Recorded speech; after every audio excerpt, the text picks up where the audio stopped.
بسم اللہ الرحمن الرحیم. رب اشرح لی صدری ویسر لی امری واحلل عقدۃ من لسانی یفقهوا قولی. رب زدنی علما اللہم فقہنا فی الدین آمین. ولا تؤتوا السفہاء اموالکم التی جعل اللہ لکم قیاما وارزقوہم فیہا واکسوہم وقولوا لہم قولا معروفا. اب یہاں کیا بات ہو رہی ہے؟ اللہ تعالیٰ فرما رہے ہیں ولا تؤتوا السفہاء، اور نہ تم دو نادانوں کو، اموالکم اپنے مال، یعنی جو نادان لوگ ہیں ان کو اپنے مال دینے سے منع کیا جا رہا ہے. اور یہاں پر سپہا یعنی یہاں پر نادان کا ورڈ یوز ہوا ہے، یا پھر اس کو بے وقوف بھی کہتے ہیں. اس کا میننگ ہوتا ہے بے وقوف لوگوں کو اپنا مال نہ دو، یا بے عقل لوگوں کو اپنا مال نہ دو. تو سپاہا یا سفاہت میں کون کون سے لوگ آتے ہیں؟ جو کبھی کم عقلی کی وجہ سے سفاہت ہوتی ہے، یعنی بیوقوفی کب ہوتی ہے؟ جب آپ کی عقل میں کچھ کمی ہوتی ہے، یا دین کی کمی کی وجہ سے بیوقوفی کی لوگ باتیں کرتے ہیں، یا عمر میں چھوٹا ہونے کی وجہ سے، جیسے بہت کم عمر کوئی ہو، یا پھر جنون یا کسی کو لاحق ہو، یا پھر غربت کی وجہ سے، یا پھر کوئی قرض دار ہو. تو اس طرح کے لوگ کیا کرتے ہیں؟ وہ سفاہت یا بیوقوفی کی باتیں کرتے ہیں. تو یہاں پر فرمایا جا رہا ہے، اللہ تعالیٰ فرما رہے ہیں کہ نہ تم دو نادانوں کو یا بیوقوفوں کو اپنا مال، التی جعل اللہ، وہ جو بنایا اللہ نے، لکم تمہارے لیے، قیام، قیام کا ذریعہ، ورزقوہم، اور رزق دو انہیں، فیہا، اس میں سے. تو جیسے کہ یتیم بچوں کی پیچھے بات ہوئی تھی نا، کہ یتیموں کا حق دینے کی، تو یتیم بچے جب تک چھوٹے ہیں، اس کا مطلب ہے ان کو اپنا مال نہ دو. کیونکہ جیسے اگر کوئی ان کی کفالت کر رہا ہے، تو ہم نے پڑھا تھا کہ یتیم کی اگر کفالت اس کا چچا کر رہا ہے یا کوئی اور رشتہ دار کر رہا ہے، تو وہ کیا کرے گا؟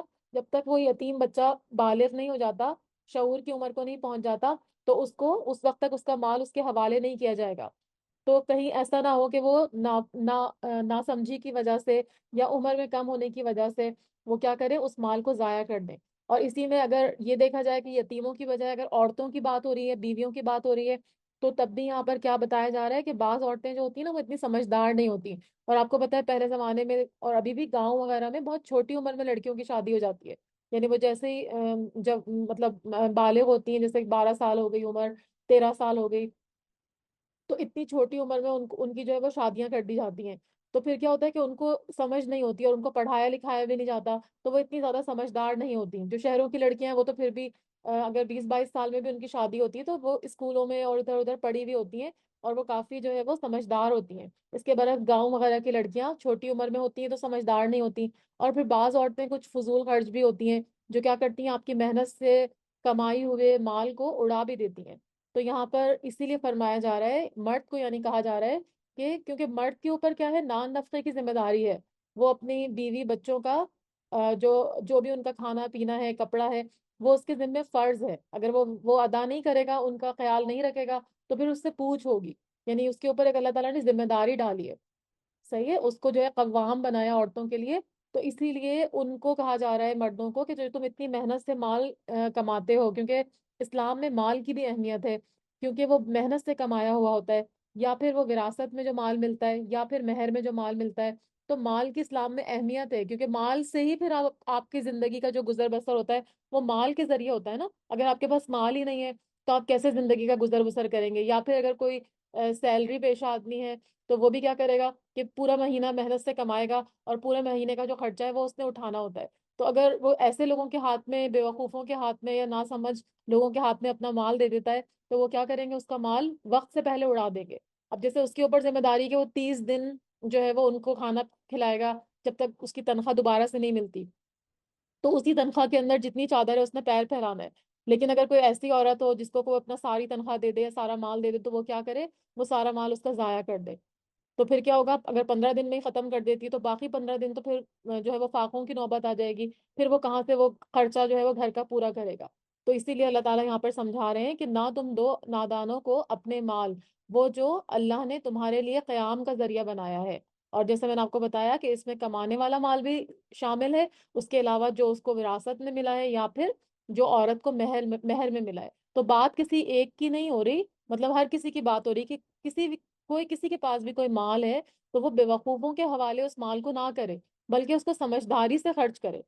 اور فرمایا کہ ورزقوہم، اور رزق دو انہیں، فیہا، اس میں سے. یعنی اگر شوہر کی ذمہ داری ہے کہ وہ بیوی بچوں کا خرچہ اٹھائے گا، تو وہ ان کے حوالے پورا مال نہیں کرے گا، لیکن کیا کرے گا کہ ان کو رزق دے گا اس میں سے، یعنی اپنے مال میں سے، وکسوہم، اور ان کو پہناؤ، یعنی کپڑا وغیرہ جو بھی جس کی بھی ان کو ضرورت ہوگی وہ پہنائے گا۔ اور پھر بھی اگر کوئی بدمزگی ہوتی ہے، یا جیسے بیوی کسی بات پر غصہ ہوتی ہے، یا آپس میں کسی کی آپس میں جیسے کوئی بدمزگی ہوتی ہے، کوئی لڑائی جھگڑا ہوتا ہے، تو پھر کیا کرنا ہے، بات کو آگے نہیں بڑھانا، بلکہ کیا کرنا ہے، وَقُولُوا لَهُمْ قَوْلًا مَّعْرُوفًا، اور کہو انہیں بات بھلی اور اچھی، یعنی ان کو معقولیت سے نرم بات کہنے کا حکم ہے۔ یعنی اگر آپ کے ساتھ جو بھی آپ کی بیوی ہے یا کوئی اور بچے ہیں، اگر وہ بھی آپ سے کوئی بدتمیزی کرتے ہیں یا لڑتے جھگڑتے ہیں، تو پھر کیا کرنا ہے کہ ان کے ساتھ ڈانٹ ڈپٹ نہیں کرنی، ٹھیک ہے؟ اگر وہ کسی چیز کا مطالبہ کرتے ہیں اور آپ اس کو پرووائڈ نہیں کر سکتے، تو پھر آپ کیا کریں گے، ان سے بات بالکل اچھی اور بھلی طریقے سے کریں گے، معروف طریقے سے کریں گے۔ اور آپ کو پتا ہے کہ مال کی حفاظت کی اتنی اہمیت ہے کہ جو شخص مال کی حفاظت کرتے ہوئے جان دیتا ہے اس کو شہادت کا درجہ ملتا ہے۔ اور دین جو ہے نا ہمارا، وہ کیا ہے، وہ بخل اور اسراف کے بیچ میں ہے۔ یعنی بخل کیا ہوتا ہے، کنجوسی کرنا، اور اسراف کیا ہوتا ہے، فضول خرچی کرنا یا بیجا خرچ کرنا، یا بہت زیادہ نمود و نمائش کے لیے، ریاکاری کے لیے پیسے کو خرچ کرنا۔ تو اسلام کیا آپ کو سکھاتا ہے، اسلام آپ کو میانہ روی سکھاتا ہے کہ نہ جو ہے وہ کنجوسی کرو اور نہ ہی اسراف کرو، اس کے بیچ میں جو ہے وہ دین ہے ہمارا۔ تو کیا ہوتا ہے، ایک حدیث میں بھی آتا ہے، اس کا مفہوم ہے کہ ہو سکتا ہے محتاجی انسان کو کفر پہ آمادہ کر دے۔ یعنی محتاجی جو ہوتی ہے نا، وہ کوئی اچھی چیز نہیں ہوتی ہے۔ اگر کوئی غربت میں ہے یا محتاجی کی کیفیت میں ہے تو وہ اچھی چیز نہیں ہوتی۔ میں نے آپ کو پہلے بھی بتایا تھا نا کہ بعض دفعہ مفلس ہو کے بندہ اس طرح کا ہو جاتا ہے کہ وہ دین کی طرف سے غافل ہو جاتا ہے، کیونکہ اس کو صرف اپنی کھانے کی پڑی ہوتی ہے، اور وہ کہتا ہے کہ بس مجھے کسی طرح سے میرا کھانے کا اور گزر بسر ہو جائے، اور باقی نمازیں وغیرہ تو اس کو سمجھ میں نہیں آتا کہ نمازیں پڑھنے کا تو اس کے پاس ٹائم ہی نہیں ہوتا۔ وہ صرف پیسہ کمانے میں اتنا زیادہ منہمک ہو جاتا ہے اپنے خرچے اخراجات پورے کرنے میں، کہ پھر وہ دین کی طرف توجہ ہی نہیں دیتا۔ تو مفلسی بھی جو ہے نا وہ کوئی اچھی چیز نہیں ہوتی۔ تو اسی لیے فرمایا کہ اپنے مال کو بہت سوچ سمجھ کے احتیاط کے ساتھ خرچ کرو، اس کو فضول خرچی میں نہ اڑاؤ، میانہ روی سے کام کرو۔ اور دوسرا یہ کہ دوسروں کو اگر اپنا مال دو تو سمجھدار لوگوں کے سپرد اپنا مال کرو، بے وقوفوں اور ناسمجھ لوگوں کے سپرد اپنا مال نہ کرو۔ ہاں البتہ اگر تمہارے اوپر جو ذمہ داری ڈالی گئی ہے اس کو پورا کرو، اور اگر تمہارا کنبہ ہے تو ان کو کھانا کھلانا اور ان کو کپڑے پہنانا اور ان کے ساتھ اچھی بات کہنا، یہ جو ہے وہ مرد کے ذمے ہے۔ وقتل الیتامى، اور آزماتے رہو یتیموں کو، یعنی جو یتیم لوگ ہیں ان کو آزماتے رہو، ان کی آزمائش کرتے رہو، یعنی ان کو دیکھتے رہو، حتی اذا بلغ النکاح، یہاں تک کہ جب وہ پہنچ جائیں نکاح کی عمر کو۔ نکاح کی عمر سے مراد یہاں پر بلوغت کی عمر ہے۔ یعنی جیسے میں نے پیچھے بھی آپ کو بتایا تھا نا کہ ان کو اپنا مال جب تک نہیں دینا جب تک کہ وہ باشعور نہیں ہو جاتے، بالغ نہیں ہو جاتے۔ یتیم جب بالغ ہو جائیں گے تو پھر ان کے جو وارث، جو بھی ان کے وہ گارجینز ہیں، وہ ان کا مال ان کے سپرد کر دیں گے۔ تو یہاں پہ یہی فرمایا جا رہا ہے کہ ان کو دیکھتے رہو یتیموں کو جب وہ نکاح کی عمر کو پہنچ جائیں، یعنی بالغ ہو جائیں۔ فَإِنْ آنَسْتُمْ، پھر اگر پاؤ تم، منہم ان میں، رشدن کوئی بھی سمجھ بوجھ، فَادْفَعُوا تو دے دو، الیہم اموالہم انہیں مال ان کے۔ یعنی یتیموں کو پہلے اچھی طرح سے جانچتے رہو، دیکھتے رہو، ان کو آزماتے رہو، سدھارتے رہو، اور پھر جب تمہیں لگے کہ ہاں اب یہ ہوشیار ہو گئے، سمجھدار ہو گئے، اور حسن تدبیر کے ساتھ اپنا مال جو ہے وہ اس کو خرچ کر سکتے ہیں، تو پھر ان کے مال ان کو سونپ دو۔ یہ کس کو کہا جا رہا ہے، جو گارجینز ہیں، یتیموں کے جو بھی گارجین ہیں ان کو کہا جا رہا ہے کہ چھوٹے بچوں کو مال نہیں دو، کیونکہ وہ ضائع کر دیں گے، وہ سمجھدار نہیں ہے، لیکن جب بھی ان کے اندر رشد اور سمجھ بوجھ آ جائے تو پھر کیا کرو، ان کو ان کے مال ان کے سپرد کر دو، کیونکہ وہ تمہارے پاس امانت ہیں، اور یتیم کے مال میں خیانت جو ہے وہ بہت بڑی خیانت ہے۔ ولا تاکلوها، اور نہ تم کھاؤ انہیں، اسرافن، اسراف کرتے ہوئے۔ اسراف کا مطلب میں نے آپ کو بتایا فضول خرچی، یعنی یہ نہ ہو کہ تم جیسے بچہ چھوٹا ہے، اس کا مال تمہارے پاس آیا، کوئی یتیم بچہ جس کا باپ فوت ہو گیا ہے، تو تم اس کے جو ہے وہ گارجین قرار پائے، لیکن اس کے بعد کیا ہوا کہ تم اس کے بڑے ہونے کا انتظار کرنے سے پہلے پہلے جلدی جلدی اس کا مال کھا رہے ہو، کہ جو ہے وہ زیادہ سے زیادہ کھانے میں، مطلب یہ ہوتا ہے نا کہ زیادہ تر مال ہم کھانے میں ہی اڑاتے ہیں، جو گھر کے خرچے ہوتے ہیں، کھانا پینا ہوتا ہے، گوشت سبزی ہوتی ہے، اسی میں زیادہ مال، اور وہ مال تو جب ختم ہو جاتا ہے تو وہ تو واپس بھی نہیں آ سکتا، کیونکہ وہ تو آپ نے کھا پی کے اڑا دیا ہے۔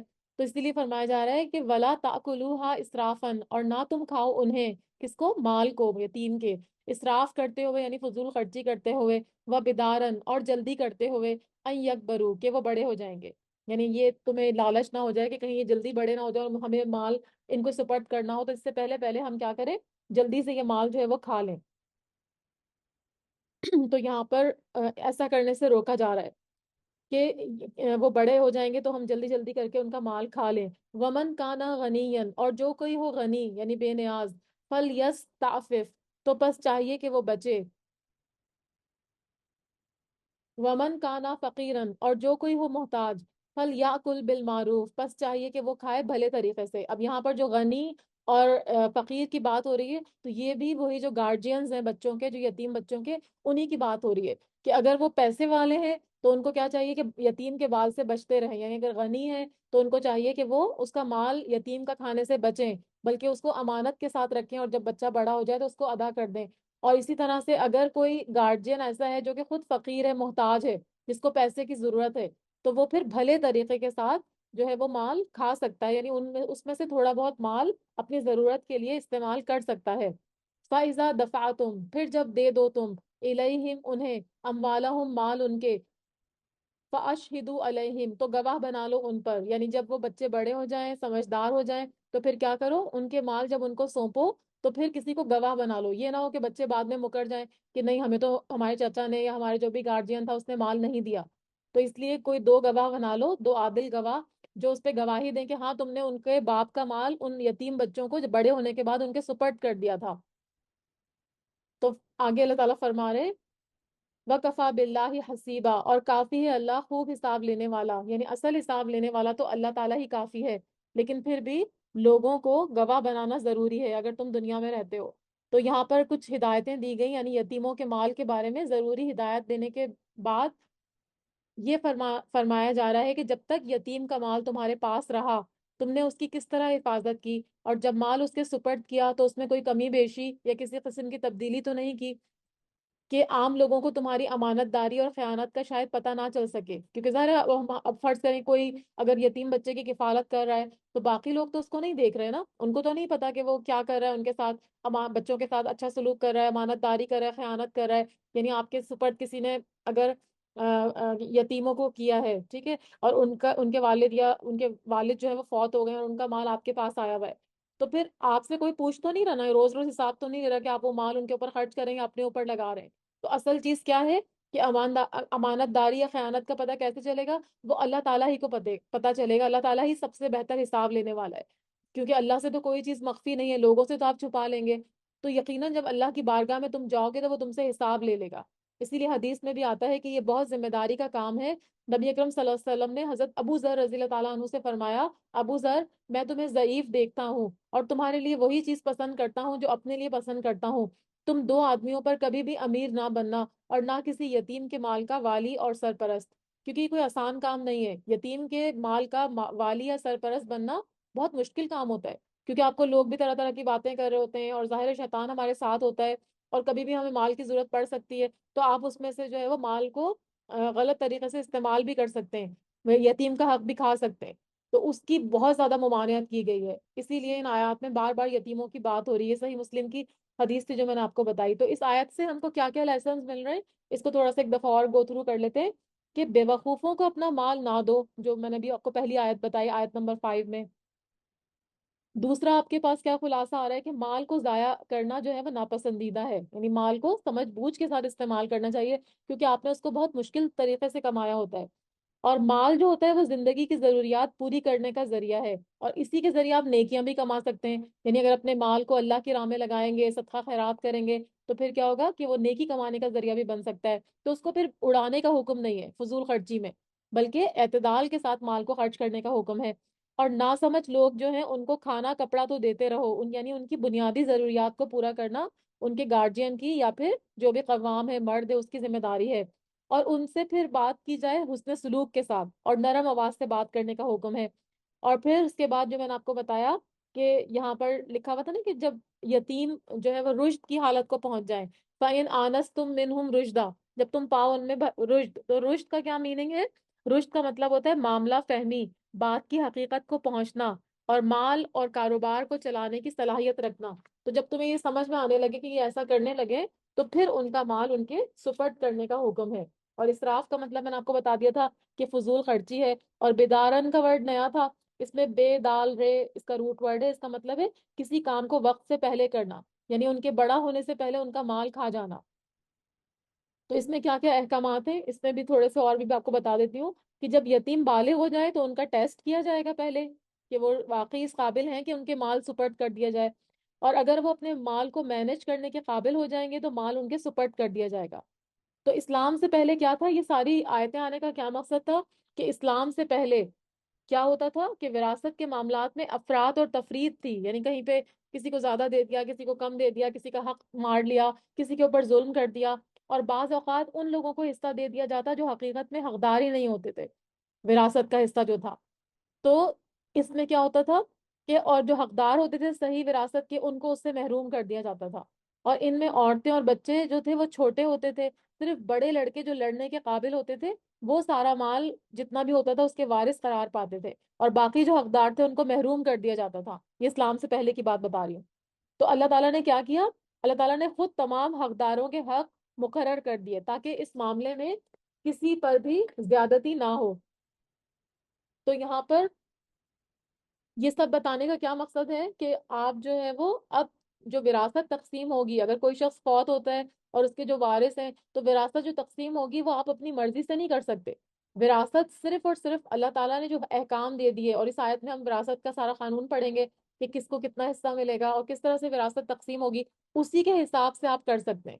ورنہ پھر یہ ہے کہ وراثت اپنی مرضی سے تقسیم نہیں کی جا سکتی کہ کوئی آپ کا بہت اچھا فیوریٹ چائلڈ ہے تو آپ اس کو جو ہے وہ زیادہ حصہ دے رہے ہیں وراثت میں، اس کو زیادہ مل رہا ہے، اس کی آپ نے وصیت کر دی، اور دوسرے والے کو کچھ نہیں مل رہا۔ ایسا نہیں آپ کر سکتے، جیسے اللہ نے حصے مقرر کر دیے بالکل ویسے ہی جو ہے وہ وراثت کی تقسیم ہوگی۔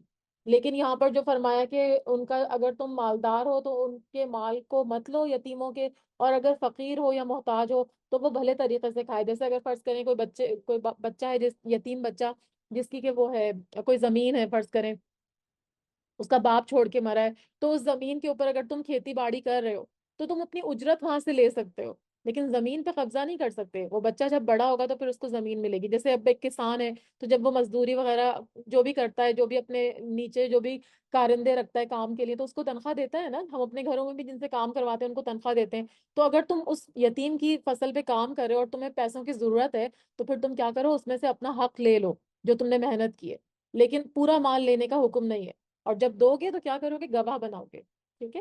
باقی تو اللہ تعالیٰ سب کچھ دیکھنے والا ہے۔ تم لوگوں سے چھپ کے تو بہت کچھ کر سکتے ہو، ناانصافی کر سکتے ہو، یتیم کا حق مار سکتے ہو، لیکن اللہ تعالیٰ سے چھپ کے کچھ بھی نہیں کر سکتے۔ اب آگے مزید کچھ آیتیں آ رہی ہیں، اللہ تعالیٰ فرما رہے ہیں لِلرِّجَالِ نَصِیبٌ مِّمَّا تَرَکَ الْوَالِدَانِ، مردوں کے لیے ایک حصہ ہے اس میں سے جو چھوڑ جائیں والدین، والاقربون اور قرابت دار۔ تو یہاں پر کیا کیا بات کی جا رہی ہے کہ نسب کا یہ جو نصیب، للرجال نصیبم، نصیب کی بات ہوئی نا، نصیب کا روٹ ورڈ ہے نون سواد با، نصبا۔ نصبا کا مطلب ہوتا ہے فکس کرنا، تو یہاں پر یعنی مخصوص کرنا، فکس کر دینا۔ تو یہاں مردوں کے لیے ایک مخصوص حصہ ہے، یعنی فکسڈ حصہ ہے، کس میں سے، جو چھوڑ جائیں اس کے والدین۔ اور یہ چھوڑ جائیں، ترکہ کا کیا مطلب ہوتا ہے، مرنے کے بعد جو چھوڑتے ہیں اس کو ترکہ کہتے ہیں، ٹھیک ہے؟ تو جو مرنے کے بعد والدین چھوڑ جاتے ہیں وہ وہ اس میں سے اس کا کیا ہے، ایک حصہ ہے، ابھی پورا بتایا نہیں، تفسیر آگے آئے گی، لیکن ایک حصہ ہے۔ اور قریبی رشتہ دار، اور اقربا جو ہے اس میں الف جب لگ جاتا ہے تو یہ کیا ہو جاتا ہے کہ سب سے زیادہ قریبی رشتہ دار، یعنی قریب ترین رشتہ دار، جو ڈائریکٹ فیملی ہوتی ہے نا، وہ یہاں پہ مراد ہے اقربا سے۔ اس میں خون کے رشتے آتے ہیں، اولاد ہے، زوجیت یعنی اگر میاں فوت ہوتا ہے تو بیوی، بیوی فوت ہوتی ہے تو میاں، اور اسی طرح سے والدین، والدین میں ماں اور باپ دونوں۔ تو پہلے کیا ہوتا تھا، بعض اوقات جو منہ بولے بیٹے ہوتے تھے نا، یعنی سگے بیٹے نہیں ہوتے تھے، ایسے ہی بس جیسے اڈاپٹ کر لیتے ہیں، تو ان کو بھی جائیداد دے دی جاتی تھی۔ تو یہاں پہ اس چیز سے روکا جا رہا ہے کہ جو مرد ہے نا اس کا جو حصہ ہوگا وہ وہ بچہ ہوگا یا وہ مرد ہوگا جو کہ واقعی ان کا بیٹا ہے، ٹھیک ہے؟ تو اس کو یہ حصہ دیا جائے گا۔ تو فرمایا کہ مردوں کے لیے ایک حصہ ہے اس میں سے جو چھوڑ جائیں والدین اور قرابت دار، اور قرابت دار میں نے بتایا کون کون آئے گا، اولاد ہوگی، زوجیت ہوگی، یا پھر والدین ہوں گے۔ وَلِلنِّسَاءِ نَصِیبٌ مِّمَّا، اور عورتوں کے لیے ایک حصہ ہے اس میں سے جو ترک الوالدانی، جو چھوڑ جائیں والدین، والاقربون اور قرابت دار، یعنی جیسے مرد کے لیے حصہ ہے جائیداد میں، ایسے ہی عورتوں کے لیے حصہ ہے۔ اور دور جاہلیت میں کیا ہوتا تھا، دور جاہلیت میں عورتوں کو کوئی حصہ نہیں دیتے تھے، وہ کہتے تھے کہ عورتیں تو کماتی بھی نہیں ہیں اور جنگوں میں لڑائی بھی نہیں کرتی، تو وراثت اور مال غنیمت دونوں میں سے عورتوں کو کوئی حصہ نہیں ملتا تھا۔ لیکن یہاں پر اللہ تعالیٰ نے سب کے حصے مقرر کیے. مما قل منہ، اس میں سے جو قلیل ہو، قلیل مطلب تھوڑا سا ہو، منہ اس میں اس مال میں سے، یعنی جو میت چھوڑ کے چلی جاتی ہے، جو وراثت کا مال ہے، چاہے وہ تھوڑا ہو او کسر، یا وہ زیادہ ہو. بہت سے لوگ کہتے ہیں نا کہ ہمارے والد یا والدہ جو ہے وہ چھوڑ کے کیا گئے تھے، وہ تو کچھ چھوڑ کے ہی نہیں گئے.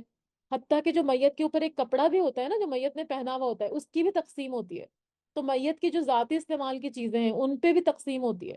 ٹھیک ہے، ایسے کوئی بغیر بولے کوئی بھی چیز نہیں رکھ سکتا.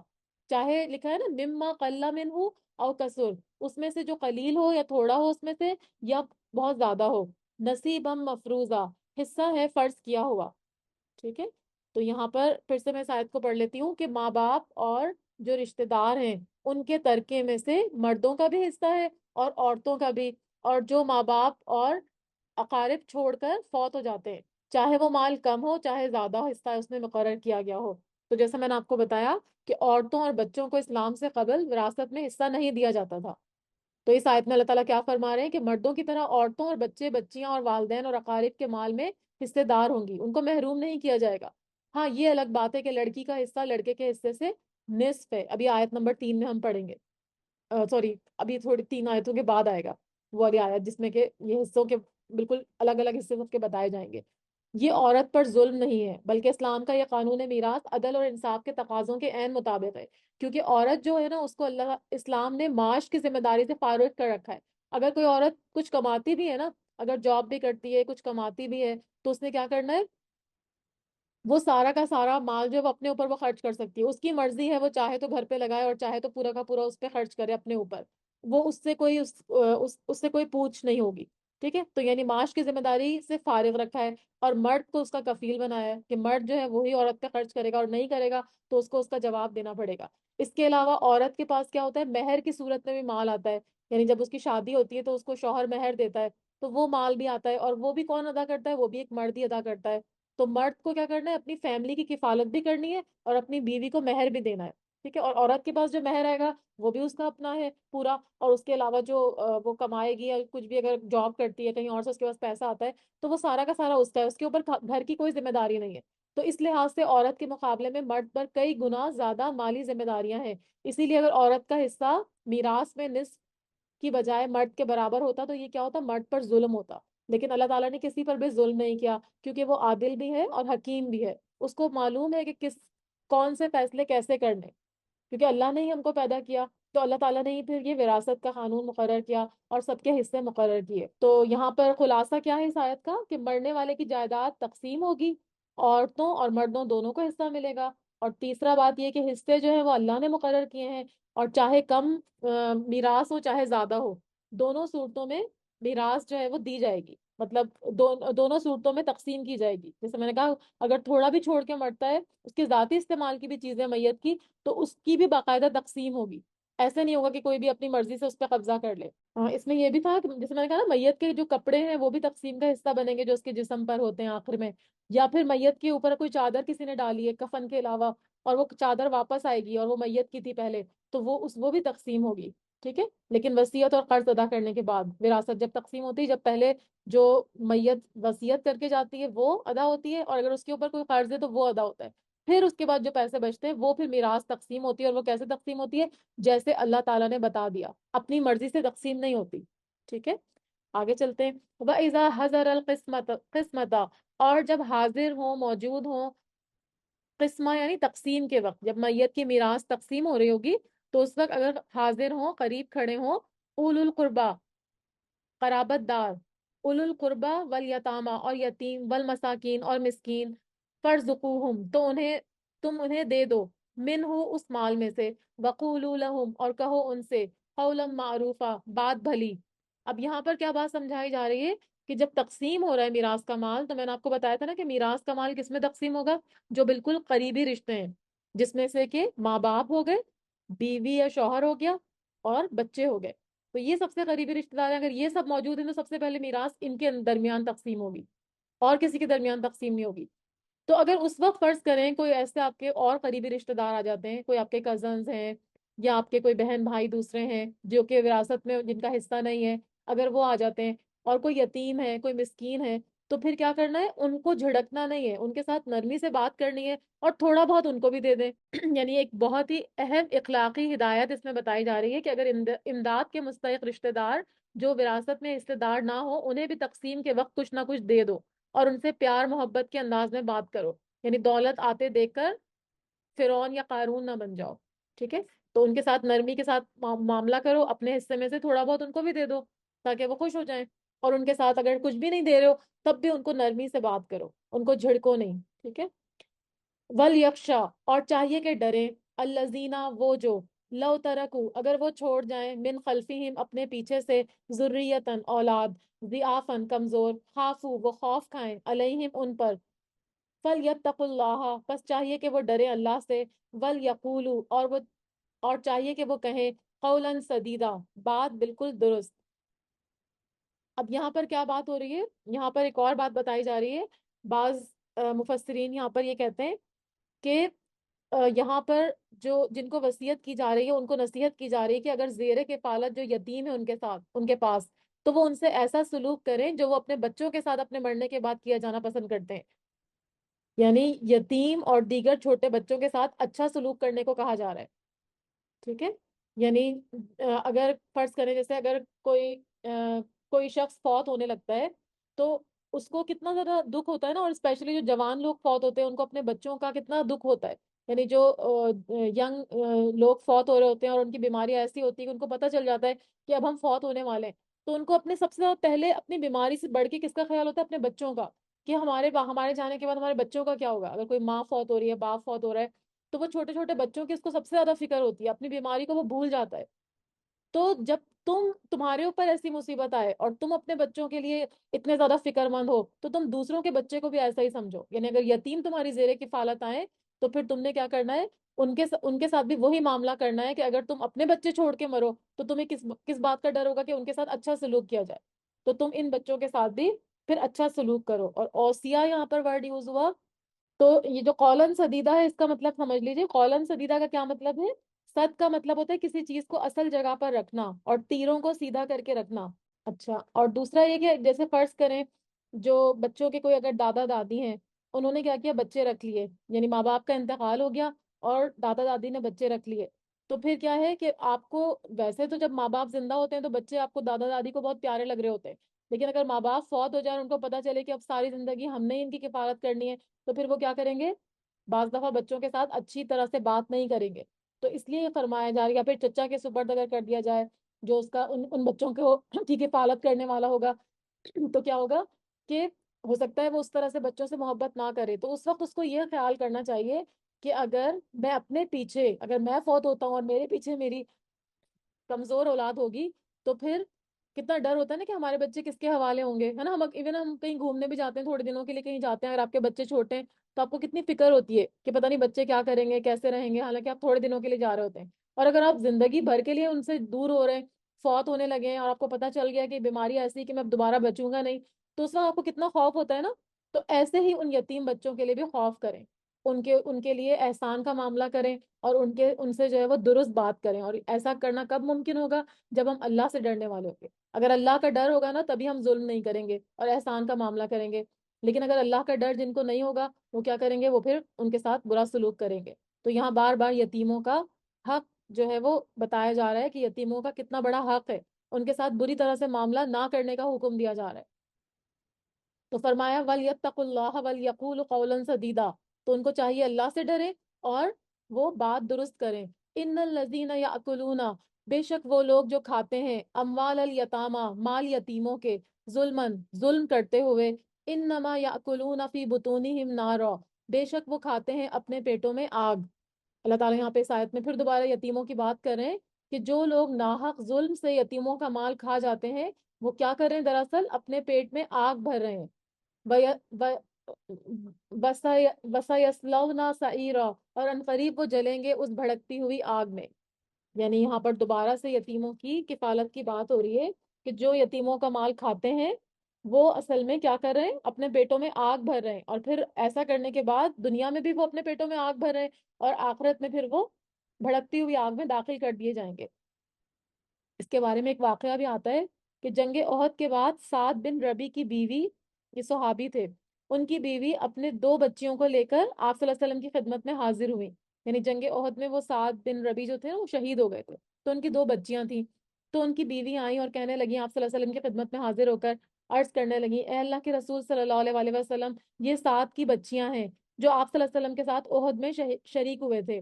ان کے چچا نے، یعنی ان بچیوں کے جو چچا ہیں، اس خاتون کے جو دیور تھے، انہوں نے پوری جائیداد پر قبضہ کر لیا ہے اور ان بچیوں کے لیے کچھ نہیں چھوڑا، اور مال کے بغیر ان بچیوں کا نکاح نہیں ہو سکے گا. تو آپ صلی اللہ علیہ وسلم نے فرمایا اللہ ان کے بارے میں خود فیصلہ فرمائے گا. ٹھیک ہے، اس وقت تک یہ آیتیں نازل نہیں ہوئی تھی.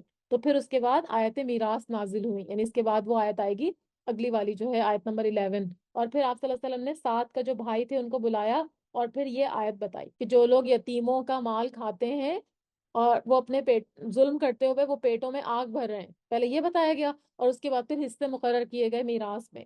تو پھر ان کے چچا کو بلا کر 7 کے جو بھائی تھے ان کو آپ صلی اللہ علیہ وسلم نے اپنے پاس بلایا اور ان کو یہ آیت سنائی اور اس کا حصہ اس کو دے دیا، کیونکہ ظاہر ہے وہ بھائی تھا، وہ بھی قریبی تھا، اس کا بھی میت میں حصہ تھا، تو اس کو بھی حصہ دیا اور ساتھ پھر باقی بچیوں میں بھی وہ حصہ تقسیم کیا.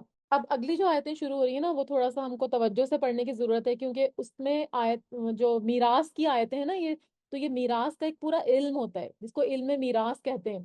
تو اس پورے علم کے بارے میں ان آیتوں کے شروع ہونے سے پہلے آپ کو تھوڑا سا بتانا چاہ رہی ہوں تاکہ آپ لوگ ایک دفعہ اپنا مائنڈ بنا لیں کہ اگلی آیت میں کیا فرمایا جائے گا.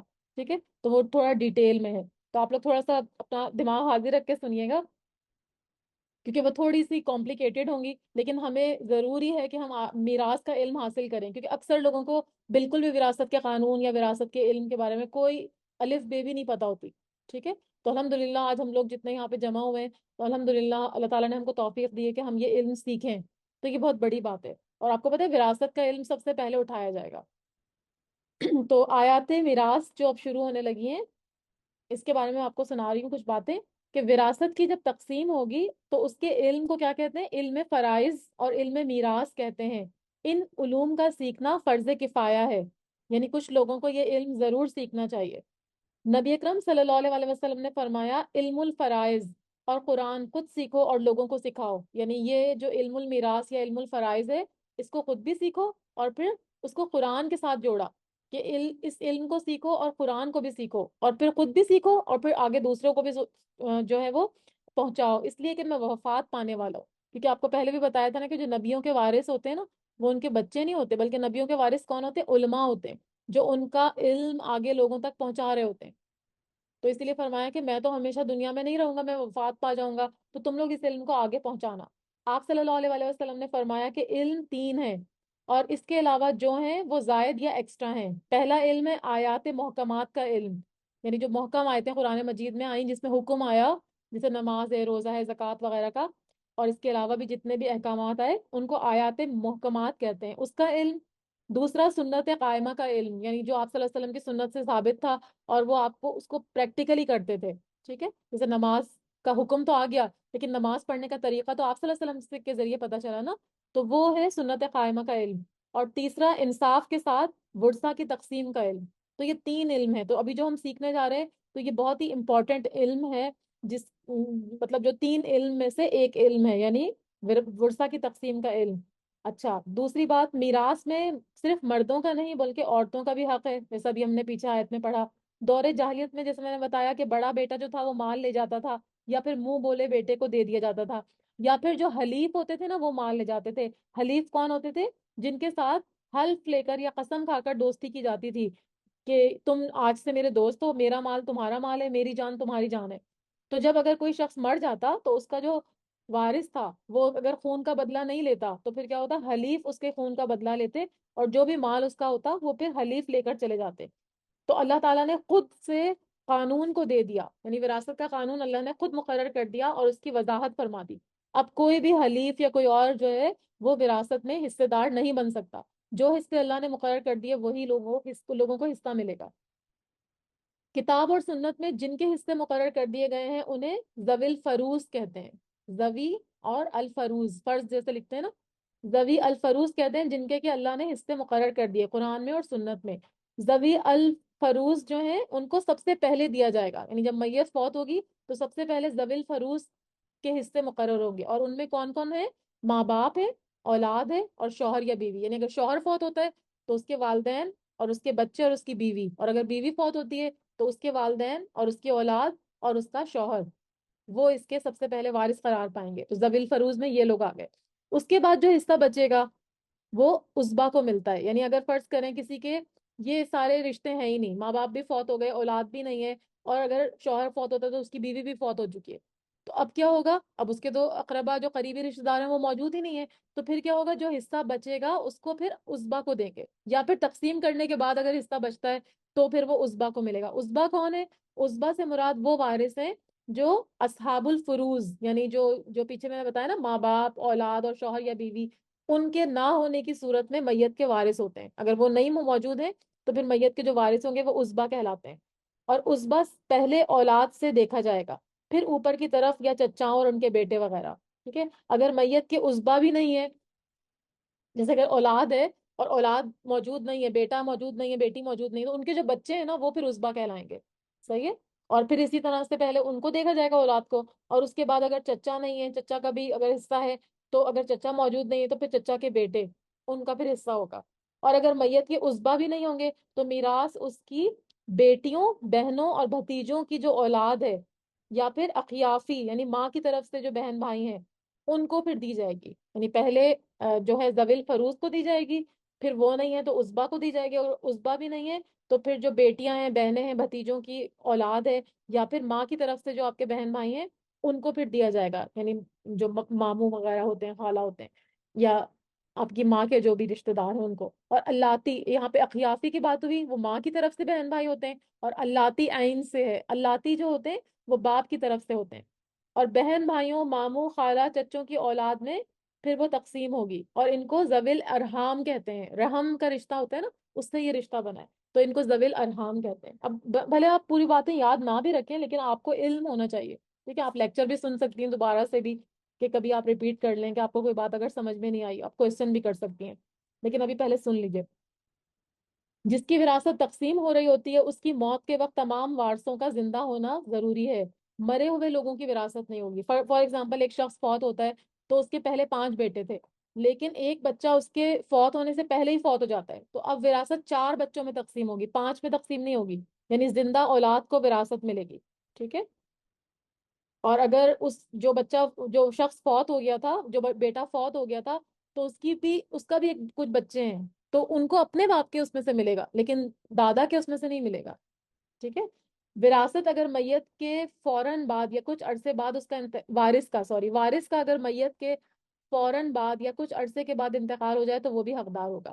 یعنی فار ایگزامپل، اگر ایکسیڈنٹ ہو جاتا ہے، ٹھیک ہے، باپ بیٹا اس گاڑی میں بیٹھے ہوئے تھے اور ایکسیڈنٹ ہو جاتا ہے، تو کیا ہوا کہ پہلے باپ فوت ہو گیا اور بیٹا جو تھا وہ کچھ دن زندہ رہا، اور اس کے بعد وہ بھی فوت ہو گیا، لیکن وہ جب زندہ رہے گا تو کیا ہوگا؟ اس کو وراثت دے دی جائے گی۔ پھر وہ فوت ہوگا تو پھر اس کے جو وارث ہوں گے، بچے کے جو بھی، تو پھر جو بھی بیٹا تھا اس کے وارث ہوں گے، پھر ان کے درمیان اس کی وراثت تقسیم ہوگی۔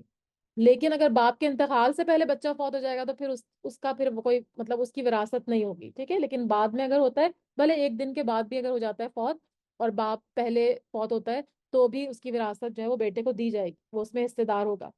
میراث ہر حال میں تقسیم ہونی چاہیے، چاہے کم ہو یا زیادہ۔ وراثت کا قانون ہر قسم کی املاک اور اموال پر جاری ہوگا، چاہے کیش ہو، پراپرٹی ہو، یا گھریلو سامان ہو۔ جیسے میں نے بتایا نا، اگر ایک چادر بھی ہوگی تو وہ بھی وراثت میں تقسیم ہوگی۔ کوئی چمچا، کانٹا، چھریاں ہیں، اپنی آپ کی والدہ کا کوئی وہ ہے، جو کیا کہتے ہیں، کوئی کراکری ہے جو پہلے انہوں نے خریدی تھی اپنی زندگی میں، جو ان کی ملکیت تھی، اور وہ پھر چلی جاتی ہیں دنیا سے، تو وہ بھی آپ تقسیم کریں گے۔ ہاں، کوئی خوشی سے آپ کو بہن بھائی کہہ دے کہ نہیں نہیں، یہ تو تم رکھ لو، جیسے ہماری امی کا جب انتقال ہوا تھا تو یہی ہوا تھا نا، کہ کچھ چیزیں امی کی خود ہی سارے بہن بھائی جب جمع ہوئے تو ان کی خوشی سے پھر جس کو بھی چاہیے تھی ہم نے اس کو دے دی تھی، تو وہ صحیح ہے، لیکن زبردستی ہم کوئی چیز کوئی بھی نہیں رکھ سکتا، ٹھیک ہے؟ سارے وارثوں کے سامنے وہ چیزیں جائیں گی اور اس کے بعد پھر تقسیم ہوگی۔ اور وراثت جو ہے وہ موروث کی وفات کے فوراً بعد تقسیم ہوگی، یعنی جیسے ہی کوئی فوت ہوتا ہے تو وراثت کو فوراً تقسیم کرنا ہے، اس میں دیر نہیں کرنی ہے۔ صرف ایک صورت ہے دیر کرنے کی، کہ میت اگر مرد کی ہو اور بیوی جو ہے وہ پریگننٹ ہو اور اس کا بچہ پیدا ہونے والا ہوگا، تو جب تک بچہ پیدا نہیں ہو جاتا تقسیم نہیں ہوگا، یعنی وراثت کو روک دیا جائے گا۔ اور اگر بچہ زندہ پیدا ہوتا ہے، لڑکا ہوتا ہے یا لڑکی ہوتی ہے، تو پھر اس کے بعد وراثت تقسیم ہوگی اگر عورت پریگننٹ ہے، ٹھیک ہے؟ اور اگر بچہ سانس لے کر فوت ہو گیا، فار ایگزامپل وہ جو عورت پریگننٹ تھی، کا بچہ پیدا ہوا اور اس نے 2-3 سانسیں لیں، یعنی کچھ گھنٹے وہ زندہ رہا اور اس کے بعد فوت ہو گیا، تو اس کا حصہ ہوگا، ٹھیک ہے، کیونکہ وہ زندہ رہا۔ لیکن اگر وہ فوت ہو گیا تو پھر اس کے بعد جو ہے وہ پہلے ہی فوت ہو گیا، یعنی اب جیسے دنیا میں آیا ہی نہیں اور فوت ہو گیا، تو پھر اس کا حصہ نہیں ہوگا۔ لیکن اگر دنیا میں آ کے وہ سانسیں لیتا ہے، زندہ رہتا ہے، تو پھر اس کا حصہ ہوگا۔ اور اگر مردہ بچہ پیدا ہوگا تو وہ وارث نہیں ہوگا، ٹھیک ہے، یعنی جیسے میں نے بتایا کہ اگر پریگننٹ عورت تھی اور بچہ جب پیدا ہوا تو وہ مردہ پیدا ہوا، تو پھر اس کی کوئی وراثت اس کے اوپر تقسیم نہیں ہوگی۔ اور طلاق رجعی میں نے آپ کو بہت ڈیٹیل میں بتایا تھا کہ طلاق رجعی اور طلاق بائنہ کیا ہوتی ہے۔ طلاق بائنہ میں تو تینوں طلاقیں دو، تو پھر اس کے بعد دوبارہ آپ نکاح نہیں کر سکتے نا۔ طلاق رجعی دو ہوتی ہیں جس میں آپ شوہر سے دوبارہ نکاح کر سکتے ہیں۔ تو اگر کسی شوہر نے اپنی بیوی کو ایک دفعہ طلاق دی ہے اور پھر شوہر فوت ہو گیا، تو عدت کے دوران ہی بیوی کو جائیداد میں سے حصہ مل جائے گا، ٹھیک ہے، یعنی کیونکہ طلاق تو صحیح طلاق تو نہیں ہوئی نا، بائنہ تو نہیں ہوئی، تو رجعی میں پھر بیوی کو حصہ ملے گا جائیداد میں۔ اور ایک وارث دوسرے وارث کا حصہ خرید سکتا ہے، جیسے فار ایگزامپل ایک گھر تھا والدین کا اور دو بھائی اس کے وارث تھے، باپ فوت ہو گیا، تو وہ گھر دونوں بھائیوں کے حصے میں آیا، تو ایک بھائی کہہ رہا ہے کہ نہیں، اس گھر کو بیچو نہیں، بلکہ میں تمہیں آدھے پیسے ادا کر دیتا ہوں اور تم یہ گھر مجھے دے دو۔ تو ایسا وہ کر سکتے ہیں آپس کی رضامندی سے کہ دوسرا بھائی اس کو پیسے دے دے اور وہ پھر جو ہے وہ اس کو اس گھر میں وہ خود رہ جائے، لیکن کسی کا حصہ نہیں مار سکتے۔ اور اسلامی قانون وراثت کا دار و مدار 3 چیزوں پر ہوتا ہے۔ پہلا ہے نسب، نسب کا مطلب کیا ہے، اس میں اولاد، والدین اور بھائی بہن شامل ہیں۔ دوسری چیز ہے نکاح، یعنی نکاح کے اعتبار سے جو رشتہ ہے میاں یا بیوی کا، یعنی میاں فوت ہوگا تو بیوی کا جو ہے وہ جائیداد میں حصہ ہوگا، اور اگر بیوی فوت ہوتی تو میاں کا حصہ ہوگا، ٹھیک ہے۔ اور نسب میں کیا ہوگا، اولاد بھی ہوگی، اگر کوئی بھی ماں یا باپ دونوں میں سے کوئی بھی فوت ہوتا ہے تو ان کے بچوں کو بھی ملے گا، ان کے والدین کو بھی ملے گا اور بہن بھائیوں کو بھی ملے گا۔ اور ولا کیا ہوتا ہے، وہ آزاد کردہ غلام جس کا کوئی رشتہ دار نہ ہو۔ جیسے پہلے زمانے میں غلام ہوتے تھے نا، اب تو آج کل نہیں ہوتے، تو کیا ہے کہ وہ غلام ایسا ہے کہ اس کا کوئی رشتہ دار ہی نہیں ہے، تو جس مالک نے اس کو آزاد کیا ہوگا نا، تو پھر اگر وہ غلام فوت ہو جاتا ہے تو اس کی اگر کوئی جائیداد ہے تو جس مالک نے اس کو آزاد کیا ہوتا ہے تو اس کو پھر وہ حصہ ملے گا۔ حضرت عائشہ کے بارے میں آتا ہے نا کہ ان کے غلام تھے تو ان کو انہوں نے آزاد کیا تھا، تو وہ ان سے ان کا ولا کا رشتہ قائم ہو گیا تھا۔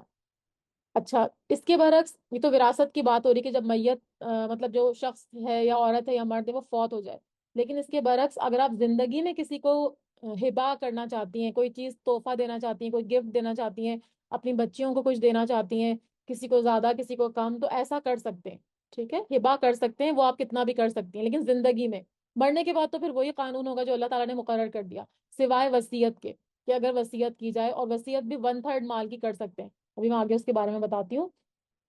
تو زندگی میں کسی کو بھی ہبا کیا جا سکتا ہے، ہبا کا مطلب ہوتا ہے تحفہ یا گفٹ دینا۔ مرنے سے پہلے اپنا کچھ مال جس کو چاہے دے سکتا ہے، اور اس سے وراثت پر کوئی اثر نہیں پڑے گا۔ فرض کریں آپ کی بچیاں، ہمارے بچے ہیں، تو میں اپنی بیٹی کو جو ہے کہتی ہوں کہ میں اس کو کسی بچی کو اپنا کوئی زیور دے دیتی ہوں، میں کہتی ہوں چلو یہ چوڑیاں اور یہ میں اپنی زندگی میں اپنی بیٹی کو دے رہی ہوں شادی پہ، ٹھیک ہے۔ اب اس کے بعد میں فوت ہو جاتی ہوں، تو جب میں فوت ہوں گی تو یہ نہیں ہوگا کہ اچھا اس کو تو جی زیور دے دیا ہے اور اس کو تو چوڑیاں اور سیٹ دے دیا تھا ان کی والدہ نے زندگی میں، اپنی زندگی میں، تو اب اس کو کوئی وراثت میں حصہ نہیں ملے گا، ایسا نہیں ہوگا۔ جو زندگی میں دیا وہ صرف اس کا تحفہ ہوگا، ٹھیک ہے، لیکن وراثت جب تقسیم ہوگی تو اس میں اس بچی کا بھی حصہ ہوگا جس کو کہ پہلے دیا ہوا تھا۔ بہت سے لوگ ایسا کرتے ہیں نا کہ ہاں بچیوں کو تو بہت جہیز مل گیا تھا، تو اب ہم جو ہے نا ان کو بس بھائی جو ہیں وہی وراثت میں شامل ہوں گے، لیکن ایسا کرنا بہت بہت بڑا گناہ ہے، مطلب اس طرح ہم کر نہیں سکتے۔ ہر ایک کو وراثت میں حصہ ملے گا اسی قانون کے مطابق جیسا کہ اللہ نے مقرر کر دیا۔ اچھا، فرض کریں کوئی بچہ آپ کا غریب تھا، ٹھیک ہے، جیسے ہوتا ہے نا آپ کے سارے بچے برابر نہیں ہوتے، اگر آپ جیسے ابھی تو خیر ہمارے بچے چھوٹے ہیں، لیکن جب بڑے ہوتے ہیں تو کسی کے فائنینشیل ایشوز ہوتے ہیں، کسی کے ساتھ کوئی پرابلم ہوتا ہے، کسی کا شوہر اچھا نہیں کماتا، کسی کی پاس کوئی اور حالات ہوتے ہیں، مشکل حالات ہوتے ہیں، تو پھر ماں باپ زندگی میں اس کو دے سکتے ہیں، مگر وراثت میں اس کو حصہ ملے گا۔ فار ایگزامپل اگر ان کے پاس، ماں باپ کے پاس 2 گھر تھے، انہوں نے کہا چلو یہ اس کو میں ایک گھر اپنا رہنے کے لیے دے دیتی ہوں، ہم نے اس کے نام کر دیا، اس کو دے دیا اپنی زندگی میں، ٹھیک ہے، لیکن اب جب وراثت تقسیم ہوگی دوسرے گھر کی تو اس میں بھی اس کا حصہ ہوگا، آپ اس کو اس سے دستبردار نہیں کر سکتے کہ اچھا اس کو تو پہلے دے دیا تو اب ہم حصہ نہیں دیں گے، ایسا نہیں ہو سکتا۔ اور وصیت جو میں کی جاتی ہے، وہ وصیت کیا ہوتی ہے کہ آپ کہہ دیں کہ میرے مرنے کے بعد میرا گھر ہے تو اس میں سے کچھ حصہ فلانے کو دے دینا، یا فلاحی ادارے کو دے دینا، مدرسے کو دے دینا، یا کسی ایسے شخص کو دے دینا جس کا وراثت میں کوئی حصہ نہیں ہے، تو پھر کیا ہوگا، وہ آپ پورے مال کی وصیت نہیں کر سکتے کہ آپ کہہ دیں کہ جی میرا پورا گھر جو ہے نا وہ فلاحی ادارے میں دے دینا، یا میرا پورا مال فلانی میری بہن کو دے دینا، ایسا آپ نہیں کہہ سکتے. کیوں؟ کیونکہ وصیت صرف 1/3 مال کی جا سکتی ہے، اس سے زیادہ کی نہیں کی جا سکتی. اس سے زیادہ وصیت کو آپ صلی اللہ علیہ وسلم نے ظلم اور ضرر رسانی فرمایا. وصیت کرنا جو ہے وہ فرض نہیں ہے. فرض کریں اگر آپ وصیت نہیں کرتے تو کوئی بات نہیں، لیکن آپ جب فوت ہوں گے تو آپ کا مال جتنا بھی ہوگا، جو بھی زمین ہے، جائیداد ہے، زیور ہے، وہ سارا کیسے تقسیم ہوگا؟ وہ وراثت کا قانون جو اللہ نے مقرر کر دیا. پھر آپ کی وصیت نہیں سنی جائے گی. ٹھیک ہے، وصیت صرف آپ زندگی میں کر سکتے ہیں، اور وہ بھی 1/3 مال کی. وصیت کو آپ زبانی بھی کہہ سکتے ہیں، جیسے کسی اپنے وارث کو کہہ دیں یا کسی اور کو گواہ بنا لیں اس کے اوپر کہ میں اس مال کی وصیت کر رہی ہوں، یا پھر لکھ کر بھی کر سکتے ہیں. صحیح مسلم میں آتا ہے، آپ صلی اللہ علیہ وآلہ وسلم نے فرمایا اگر کوئی شخص وصیت کرنا چاہتا ہو تو اسے 2 راتیں بھی اس حال میں نہیں گزارنی چاہیے کہ وصیت اس کے پاس لکھی ہوئی موجود نہ ہو. یعنی کیونکہ ہمیں موت کا نہیں پتا نا، کبھی بھی ہمیں موت آ سکتی ہے، تو جب موت آ جائے گی تو وراثت تو اللہ کے قانون کے مطابق تقسیم ہوگی. لیکن وصیت صرف اسی صورت میں آپ کی اپلائی ہوگی جب آپ زندگی میں کسی کو وصیت کرتے ہیں، اور جیسے میں نے بتایا 1/3 کی وصیت. اور وارثوں کے حق میں وصیت نہیں کر سکتے، یعنی جس کا وراثت میں حصہ ہے اس کو نہیں آپ وصیت کر سکتے.